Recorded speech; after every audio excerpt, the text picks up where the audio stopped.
इमरान खान आपके पाकिस्तान के पीएम रह चुके हैं, आज वो जेल में है, लेकिन आपके नहीं, पाकिस्तान तो हमारा है ही नहीं।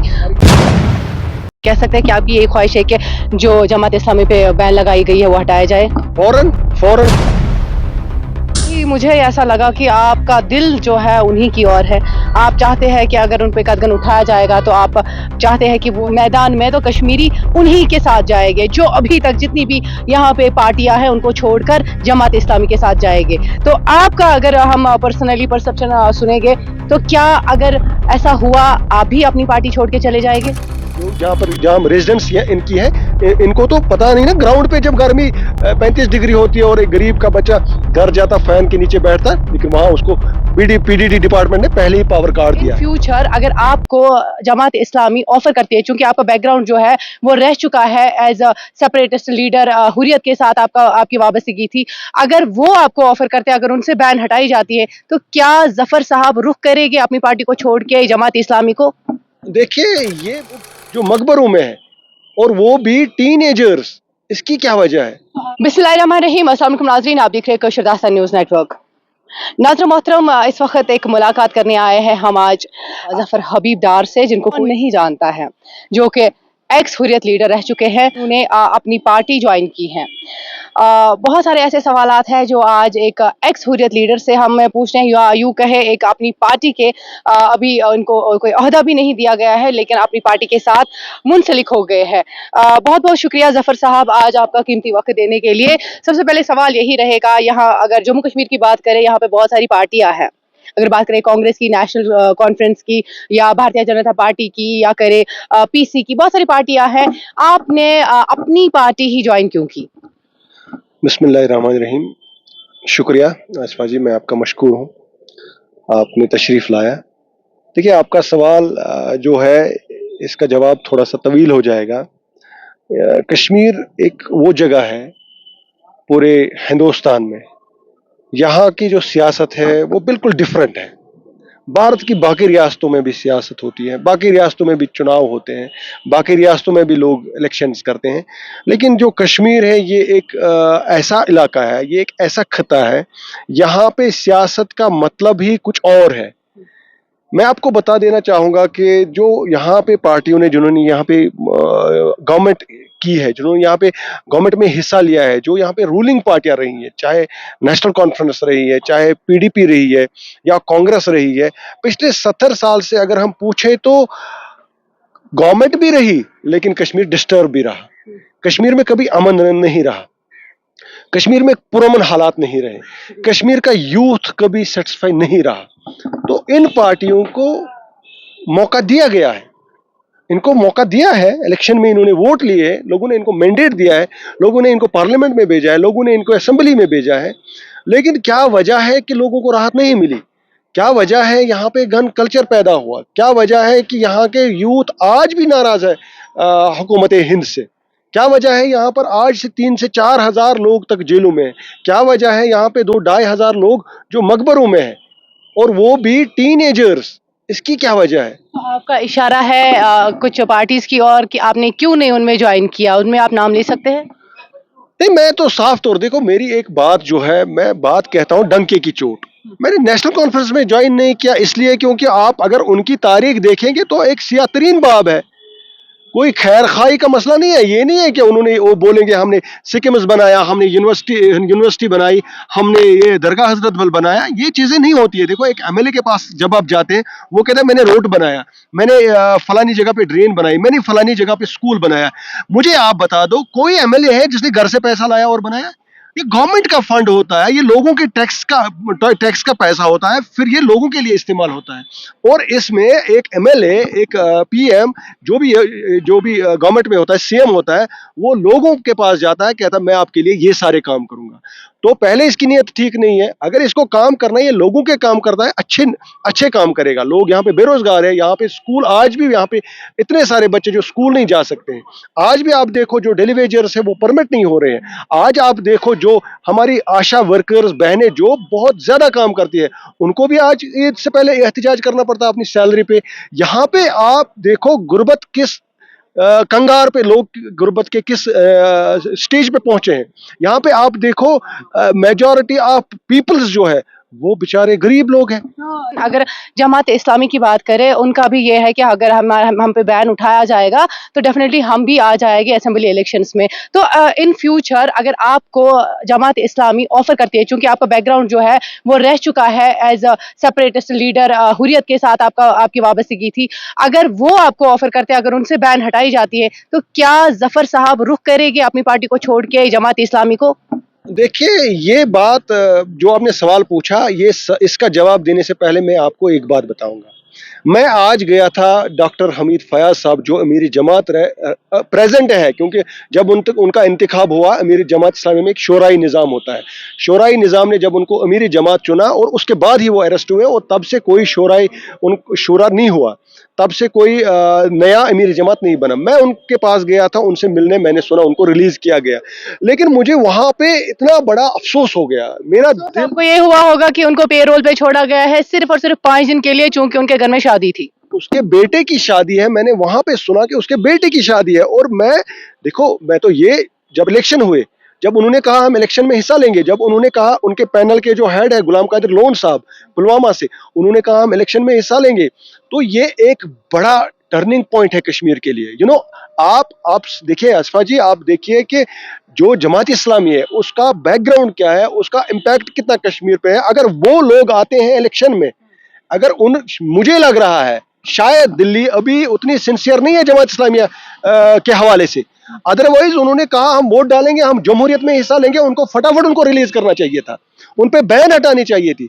कश्मीरी लोगों को एक ऑप्शन देनी चाहिए। कश्मीरी लोगों के पास ऑप्शन नहीं है दूसरे ऑप्शन जहां पे वो जाना चाहते हैं। हम देखना चाहते हैं हमारे अमीर जमात जो हमीद फयाज साहब है, हम उसको पार्लियामेंट में देखना चाहते हैं, हम उसको असेंबली में देखना चाहते हैं। हम हमीद फयाज साहब के साथ साथ जो है फहीम मोहम्मद रमजान साहब है, गाजी मोइनुद्दीन इस्लाम साहब है, ये एडवोकेट जाहिद अली, जो भी उनके जोमा है, हम उनको देखना चाहते हैं असेंबली में।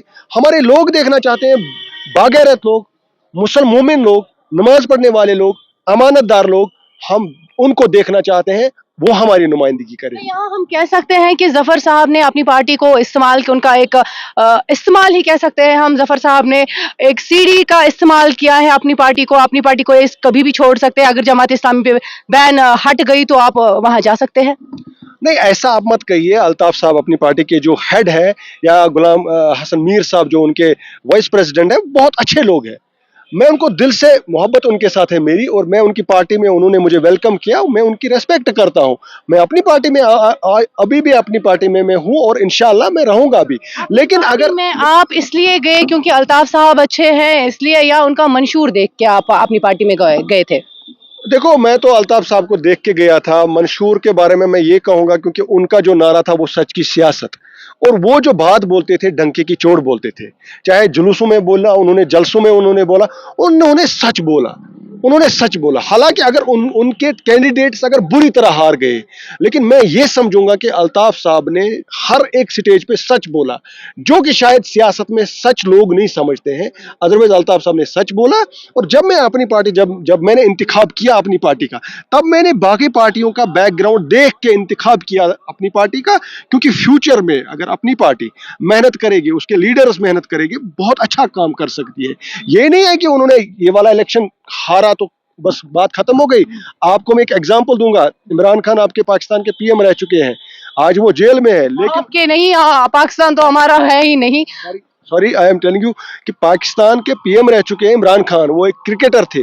और जब मैं उनके स्पीच सुनता हूं, उन्होंने 22 साल मेहनत की, और 22 साल के बाद वो पीएम की कुर्सी पर बैठे। दैट मीन्स हम अपनी पार्टी अभी 3 साल हो गए, तो क्या हम ये कहेंगे कि 3 साल में हम पार्लियामेंट में बैठेंगे?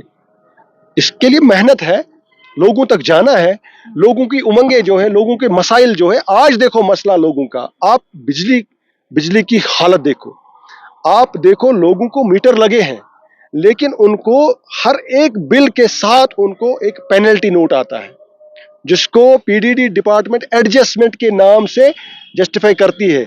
और ये एडजस्टमेंट पता नहीं है, इस गरीब ने अगर पावर जलाया, इसने यूनिट्स जलाए 1000 रुपए के, یہ 3,000 روپے جو آپ نے اس کو ایڈجسٹمنٹ جوڑ دیا, یہ کون سا خرچہ ہے اس غریب انسان کو؟ اور ان غریبوں پر اتنا ظلم ہو رہا ہے, اور یہ آج کی یہاں کی گورنمنٹ ہے, یہ یہاں کی ایل جی ایڈمنسٹریشن ہے. اور ایل جی صاحب تو خود بیٹھے ہیں اے سی والے, ان کے جو یہ یہاں گپکار جو جہاں ریزیڈنس ان کی ہے, ان کو تو پتا نہیں نا گراؤنڈ پہ جب گرمی 35 ڈگری ہوتی ہے اور ایک غریب کا بچہ گھر جاتا فین کے نیچے بیٹھتا, لیکن وہاں اس کو پی ڈی ڈی ڈپارٹمنٹ نے پہلے ہی پاور کاٹ دیا ہے, اور آج P D D department power کاٹ رہا ہے. آپ مجھے بتاؤ, آپ گیس دیکھو, آپ پیٹرول دیکھو, آپ بے روزگاری دیکھو, آپ یونیورسٹی کا حال دیکھو, آپ ہاسپٹلز کا حال دیکھو. لوگ پرائیویٹ ہاسپٹل چوز کرتے ہیں, کیوں؟ جب گورنمنٹ ہاسپٹلز میں وہ فیسلٹی نہیں ہے. آج وہاں بندہ جاتا ہے سی ٹی اسکین کرنے, اس کو بولتے ہیں آپ کو 1.5 مہینے کے بعد نمبر آئے گا, وہ بیچارہ قرضہ کر کے پھر وہ پرائیویٹ ہاسپٹل میں جاتا ہے. تو گورنمنٹ کو بنیادی چیزیں ہمیں فراہم کرنی چاہیے. دیٹ از وائی میں کہہ رہا ہوں کہ اگر جماعت کے لوگ اسمبلی میں آئیں گے, اگر جماعت کے لوگ پارلیمنٹ میں جائیں گے, اور یہ بات میری یاد رکھنا, لوگوں کے جو توقعات ہیں, لوگوں کے توقعات پہ جماعت کے لوگ اتریں گے, یہاں تک میری پرسنل رائے ہے.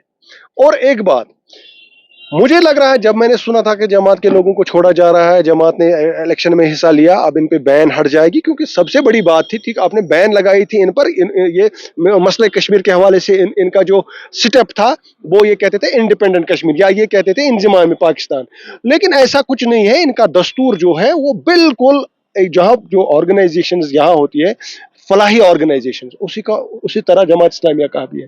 اور میں سمجھتا ہوں جماعت اسلامیہ کے جو لوگ ہیں ان کی اتنی کریڈیبلٹی ہے, شاید اگر وہ میدان میں آئیں گے, میں ان کو کہتا ہوں آپ میدان میں آ جاؤ, لوگوں کو آپ کی ضرورت ہے. یہ جو لوگ میدان میں ہے, یہ لوگ جو میدان میں ہے, اگر جماعت میدان میں آئے گی ان کی ضمانت ضبط ہوگی, میں آپ کو بتا دینا چاہتا ہوں. اگر ہم بات کریں 1988 تک جماعت اسلامی نے لڑا تھا الیکشن, لیکن اس کے بعد قدغن لگایا گیا تھا اور آج بھی بین ہے, ایسا ہی ہے؟ نہیں, جب 87 کی بات دیکھیں آصفہ جی, جو آپ نے 87 کی بات کی, وہ ایک جمہوریت کا قتل تھا, شرافت کا قتل تھا, انسانیت کا قتل تھا, ووٹ کا قتل تھا. اور کشمیریوں کے جو آج 2-2.5 لاکھ لوگ مقبروں میں ہیں, وہی سب سے بڑی وجہ تھی.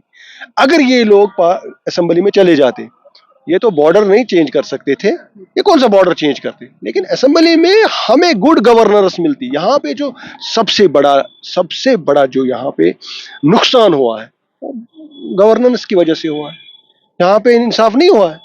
یہاں پہ جس غریب نے اپنے بچے کو پڑھایا, اس نے اپنا پیٹ کاٹ کے اپنے بچے کو پڑھایا, دوسری طرف سے ایک بزنس مین ہے, ایک دولت مند ہے, اس نے اپنے بچے کو پیسہ دے کر نوکری دلوا دی, اور وہ غریب کا بچہ جو ہے وہ نا امیدی اور نامرادی کے ساتھ اس کا باپ بھی زندگی گزارتا ہے اور وہ بچہ بھی. یہ انجسٹس جہاں پہ ہوگا, انجسٹس جہاں پر بھی ہوگا دنیا میں, وہاں کبھی آپ امن نہیں دیکھ سکتے. وہاں آپ کبھی امن, جہاں پہ ناانصافی کو امن نہیں ہو. تو آخر میں ظفر صاحب آپ سے آخری سوال رہے گا. ابھی ہم نے جماعت اسلامی کی بھی بات کی, تو کہیں نہ کہیں مجھے ایسا لگا کہ آپ کا دل جو ہے انہی کی اور ہے. آپ چاہتے ہیں کہ اگر ان پہ قدغن اٹھایا جائے گا تو آپ چاہتے ہیں کہ وہ اسمبلی میں آئے گے, اور آپ یہ بھی چاہتے ہیں کہ کشمیر کے لوگ اگر وہ لوگ آ گئے میدان میں تو کشمیری انہی کے ساتھ جائے گے, جو ابھی تک جتنی بھی یہاں پہ پارٹیاں ہیں ان کو چھوڑ کر جماعت اسلامی کے ساتھ جائے گے. تو آپ کا اگر ہم پرسنلی پرسپشن سنیں گے تو کیا اگر ایسا ہوا آپ بھی اپنی پارٹی چھوڑ کے چلے جائیں گے؟ نہیں, ایسا نہیں ہے, وہ وقت فیصلہ کرے گا, میں ایسا نہیں بتاؤں گا. لیکن میں ایک چیز ضرور بتاؤں گا, جو ریسنٹلی الیکشن ہوا نارتھ کا, وہاں پر انجینئر رشید صاحب ایک کینڈیڈیٹ تھے, اور آپ نے دیکھا نہ اس نے ان کو کمپین چلانے دیا گیا, نہ وہ خود پریزنٹ تھے, سال سے جیل میں ہیں, اور انہوں نے کیسے وہ الیکشن جیتا, اور جو سابقہ ایک بڑی پارٹی کے سابقہ چیف منسٹر جو رہ چکے ہیں اس کو ہرایا. ٹھیک ہے, تو میں اس چیز کو دیکھ کر یہ میرا اینالائز ہے کہ اگر یہ لوگ, کیونکہ جماعت نے پوری زندگی جیلوں میں گزاری, ان کو کب نہیں بین کیا گیا, ان کے پاس ایک روڈ میپ ہے, ان کے پاس یہ کیڈر بیسڈ آرگنائزیشن ہے, اور میں آپ کو ڈنکے کی چوٹ یہ بتاؤں گا کیوں ان کو بین کیا گیا. اسی لیے بین کیا گیا, یہ سٹیک ہولڈر ہے, لہٰذا اب میں کہہ رہا ہوں جس طرح ہمارے ہوم منسٹر صاحب نے کہا کہ دلی دور نہیں ہے، دل سے دور نہیں ہے، اور ہم چاہتے ہیں، ہم بھی دلی سے دور نہیں رہنا چاہتے ہیں۔ ہم جب پرائم منسٹر صاحب نے کہا لال قلعے سے کشمیریوں کو گلے لگانے کی ضرورت ہے، لگاؤ گلے۔ اس میں جماعت اسلامیہ بھی ہے، اس میں کوئی اور جماعتیں بھی ہیں، اس میں حریت والے بھی ہیں، اس میں لوگ جیلوں میں ہیں، ان کو چھوڑو، گلے لگاؤ ان کو، اور ایک نیا کشمیر ہمیں دکھاؤ۔ اب بدلہ لینے سے کیا ہوگا؟ بدلہ لینے سے تو اور نفرتیں بڑھیں گی۔ اصل میں ہم آپ کے شہری ہیں، ہمیں گلے لگانے کی ضرورت ہے، اور اس سے انشاءاللہ رحمان ہماری بھی کوشش رہے گی، ایک نیا کشمیر وجود میں آئے گا، اور انشاءاللہ ہم یہی چاہتے ہیں کہ وہ اس جماعت کے ساتھ ہماری سمپیتھی ہے۔ آپ کا سوال صحیح ہے، ہماری اس کے ساتھ ہمدردی ہے، کیونکہ وہ ایک فلاحی جماعت ہے، انہوں نے بہت اچھے کام کیے، ان کے بہت بڑے ادارے ہیں۔ ٹھیک ہے، اس میں کچھ افراد غلط بھی ہو سکتے ہیں، لیکن اس کا مطلب یہ نہیں ہے ساری جماعت غلط ہے۔ ہمارے میرویس صاحب ہے، ہم ان کے کل کا جو انہوں نے شیعہ سنی ایک وہاں پہ ایک جو میٹنگ ہوئی، ہم اس کا بہت ویلکم کرتے ہیں، ہم دل کی گہرائیوں سے اس کا ویلکم کر رہے ہیں، کیونکہ ہم پہلے ایز اے مسلم، ہم کلمہ پڑھنے والے، ہم مسلمان ہیں، ہم آپس میں بھائی ہے، چاہے کوئی شیعہ ہے چاہے کوئی سنی ہے، ہمیں کوئی نہیں اس میں ہمیں تفرق ڈالے گا ہمارے بیچ میں، وہ ہمارا دشمن ہے، وہ اس سماج کا دشمن ہے، وہ کشمیر کا دشمن ہے۔ اور آج ہم ایک نازک مرحلے پر ہیں، آج ہمیں شیعہ سنی بھائی کی طرح رہنا چاہیے، اور ہمیں ان چیزوں کو ایڈریس کرنا چاہیے جو چیزیں ہمارے آنے والے نسلوں کو پھر دنیا میں کھڑا نہیں ہونے دیں گی۔ اللہ تعالیٰ رحم کرے، ہم پہ رحم کرے، ہمارے آنے والے نسلوں پہ رحم کرے۔ آج ہمیں عقل آئے اور ہم ایک اچھا فرنٹ تیار کریں۔ جماعت اسلامیہ سے میری مؤدبانہ گزارش ہے، اللہ تعالیٰ سے ہمیں ڈرنا ہے، اور اللہ تعالیٰ کے سامنے ہمیں جواب دینا ہے، اور ہم انشاءاللہ الرحمن اپنی دیکھ رہے ہیں کہ ایک ایسا فرنٹ سامنے آئے جو لوگوں کی نمائندگی کرے، جو لوگوں کی امنگوں کی ترجمانی کرے، لیکن وہ ایماندار ہو، دیانتدار ہو، نماز گزار ہو، وہ خوددار ہو، وہ بکنے والے نہیں ہو، وہ کسی اور کے پیرول پہ کام نہیں کرے، بلکہ جموں کشمیر کی بقا کے لیے، جموں کشمیر کی ڈیولپمنٹ کے لیے، یہاں کی یوتھ کے لیے، یہاں کی بے روزگاری کو ختم کرنے کے لیے کام کرے۔ یہی ہمارے دل کی خواہش ہے جو ہم آپ کے سامنے رکھ رہے ہیں۔ آپ یہی خواہش ہے کہ ہم یہ کہہ سکتے ہیں کہ آپ کی یہی خواہش ہے کہ جو جماعت اسلامی پہ بین لگائی گئی ہے وہ ہٹایا جائے؟ فوراً مجھے لگ رہا ہے، دیکھیے ایک بہت بڑا مینڈیٹ لے کر ہمارے جو پرائم منسٹر صاحب ہے بہت بڑا مینڈیٹ لے کر آئے ہیں۔ میں یہ بات مانتا ہوں، یہ اظہر من شمس کی طرح سچ ہے، اور انہیں چاہیے جس طرح انہوں نے بہت بڑے سٹیپ لیے، اور ایک سٹیپ یہ بھی ہے ان پہ بین ہٹائی جائے، ان کو موقع دیا جائے اسمبلی الیکشن لڑنے کا، اور اسمبلی الیکشن جلدی کرایا جائے، کیونکہ سپریم کورٹ کی رولنگ ہے آپ کو سپٹمبر سے پہلے کرنا چاہیے۔ ابھی اگست آنے والا ہے، جولائی ختم ہو رہا ہے، آپ الیکشن کروائیں یہاں پہ۔ ہم چاہتے ہیں کہ ہمیں اپنی یہاں پہ اسمبلی ہو، ہمیں یہاں پہ اپنے جو کشمیری لوگ جو کشمیریوں کو جانتے ہیں، جو ہمیں جانتے ہیں، وہ یہاں پہ کیا وہ اسمبلی کے لائق نہیں رہے؟ کیا ہمارے لوگ اب مطلب اتنے ہم گئے، یا تو آپ ہمیں اپنے باشندے نہیں سمجھتے ہو، اگر ہم آپ کے باشندے ہیں ہمیں موقع دے دو، ہم اسمبلی میں لڑیں گے، اپنے پبلک کے لیے لڑیں گے، اپنے یوتھس کے لیے کریں گے، محنت کریں گے، اپنے کشمیر کی ڈیولپمنٹ کے لیے کریں گے۔ اور یہ جو آپ کا راج ہے ابھی آپ کر رہے ہو ایل جی ایڈمنسٹریشن کی گورنمنٹ، ایل جی ایڈمنسٹریشن کی جو یہاں پہ ایڈمنسٹریشن ہے، میں نہیں کہوں گا، دیکھیں یہ تاریخ میں لکھا جائے گا، آج تک ایسا نہیں ہوا ہے کسی ریاست کو یوٹی میں تقسیم کیا گیا ہو۔ اب انہوں نے اس کو یوٹی میں تقسیم کرنے کے بعد 6 سال ہو گئے، تب سے یہ الیکشن کا نام نہیں لے رہے ہیں۔ شاید یہ بھی اسی طرح ایک تاریخ میں لکھا جائے گا کہ ایک ریاست تھی جس کو تقسیم در تقسیم کیا گیا، اور اس کو اسمبلی میں جانے کا موقع نہیں دیا گیا، جبکہ وہاں کے سارے لوگ تیار تھے اسمبلی میں جانے کے لیے۔ ان کو چاہیے جیلوں سے لوگوں کو چھوڑنا، اور ان کو موقع دینا اسمبلی میں لڑنے کے لیے، ان کو دینا موقع الیکشن لڑنے کے لیے۔ اور میں آپ کو وثوق کے ساتھ کہتا ہوں، جب وہ لوگ میدان میں آئیں گے جو لوگ روڑے اٹکا رہے ہیں، جنہوں نے یہاں پہ آج تک کشمیر کے تقدیر کو برباد کیا، کشمیر کے یوتھ کے مستقبل کو برباد کیا، اور وہ لوگ تنکے کی طرف بیٹھ جائیں گے، یہ آپ لکھ کے لے لیجئے، ان لوگوں کو میدان میں آنے دیا جائے گا۔ चलिए, बहुत बहुत शुक्रिया हमसे बात करने के लिए। नाज़रीन मोहतरम, ये थे ज़फ़र हबीब डार, जो कि एक्स हुर्रियत लीडर रह चुके हैं और आज अपनी पार्टी के साथ मुंसलिक है। नाज़रीन मोहतरम, इनका यही कहना है कि जो जमात इस्लामी है उन पे जो कदगन लगाया गया है उनको हटाया जाए ताकि वो भी मैदान में आ जाए। और अगर दिल्ली से कहा गया था कि कश्मीर जो है हमारे दिलों में है, हम कश्मीर को दिल से लगाएंगे, तो अगर आप जिस किसी ने भी स्टून पेल्टिंग की थी, चाहे छोटा बच्चा था या चाहे बड़ा कोई शख्स था जिनको जेलों में बंद किया गया था, जो मंशूर था सबका यहाँ पे जब पार्लिमानी इंतखाबात हुए थे, मंशूर सबका यही था कि हम जो जेलों में बंद हैं उनको छुड़वाएंगे। अभी तक किसी को नहीं छुड़वाया गया। लेकिन अगर हम बात करें, आज डॉक्टर फयाज हमीद साहब जो है उनको पेरोल पे छोड़ा गया खाली 5 दिनों के लिए। वो दावे कहाँ गए? जफर साहब का ये भी मानना है कि वो दावे कहाँ गए, और हम चाहते हैं कि जो कदगन लगाया गया है जमात इस्लामी पे वो जल्दी से जल्द हटाया जाए ताकि हर किसी को फील्ड में आने की इजाज़त मिल सके और हर कोई फील्ड में आए और अपना जो मिशन है वो आगे पहुंचाए। मिशन यही है कि हम दिल्ली वालों ने कहा था हम कश्मीरी हमारे दिलों में है, हम इनको गले लगाएंगे। आइए, ये वक्त है गले लगाने का और जमात इस्लामी को पे जो कदगन लगाया गया है वो हटाइएगा। बाकी मजीद देखते रहिए कोशर दास्तान न्यूज़ नेटवर्क। दीजिए इजाजत अपनी मेजबान आसफा बशीर को। अस्सलाम वालेकुम।